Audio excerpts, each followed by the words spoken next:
Hey guys, so now that you've finished clay barring your process, you can think about moving to polishing. But before you move to polishing, a good investment is a paint thickness gauge.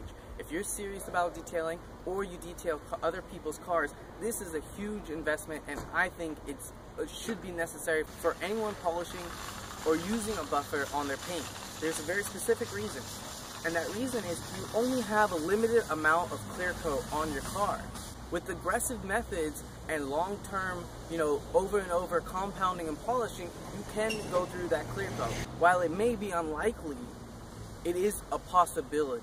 And that's why you have burn through with rotaries, because they remove paint so fast that they burn through the clear coat, especially with wet sanding as well. So one of these guys, while they won't tell you the exact amount of clear coat on your car unless you spend thousands of dollars on that kind of gauge, this one will tell you the full amount of paint that is on the vehicle. But there's a couple of tricks that you can use to estimate the amount of clear coat. It's like a little safety net. Now, of course, remember that there is no such thing as a golden safety net. Even if you have one of these, it is possible to mess up. But with one of these, you're much more knowledgeable and less likely to mess up.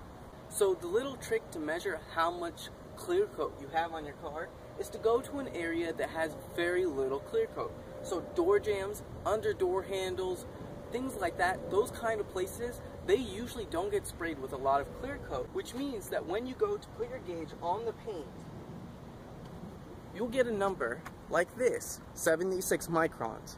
Now that means that there is at least 76 microns of primer and base color paint and clear coat on the door jamb.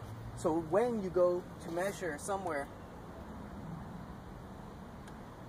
on the paint, you will see a bigger number, 125. You take this larger number and you minus the first number, and you get an estimate of how much clear coat is in that specific portion. Now keep in mind, even moving an inch, this probe an inch, can drastically change the amount of microns that you get on your reading.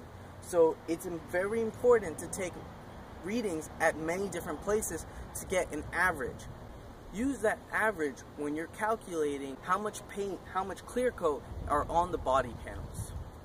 Because clear coat readings or paint reading can be all over the place, from very high to very low in comparison to the door jamb area, it's very important to measure in a lot of areas. So for this hood, I would section it into 3 sections, one for this left third, one for the middle third, and one for the right third. And then I would section it again into 2 more sections, so the top half and the bottom half, or maybe even into 3 lines, so then there would be almost a grid of 9 squares.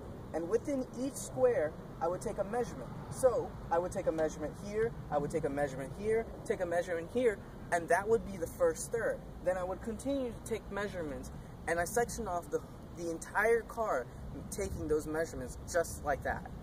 Anywhere where you don't feel comfortable with the amount of paint, it's important to mark that spot and take more readings around it to get an idea of where the low areas of that paint is.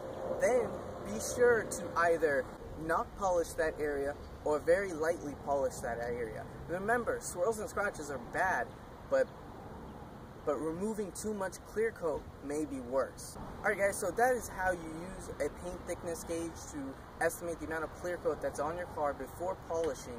So with that said, let's get on to the next step of the detail, which is taping it up before compounding and polishing to make sure that no polishing dust gets into hard to reach areas and makes it very hard to clean afterwards. Hey guys, I hope you enjoyed watching this video. If you did, please push that like button or even subscribe to my channel for more videos like this one. If you really enjoyed it, hit that share button. Really helps my channel grow, and I would definitely appreciate it. So I hope you enjoyed it. I hope you have a good day, and in the meantime, let's dance.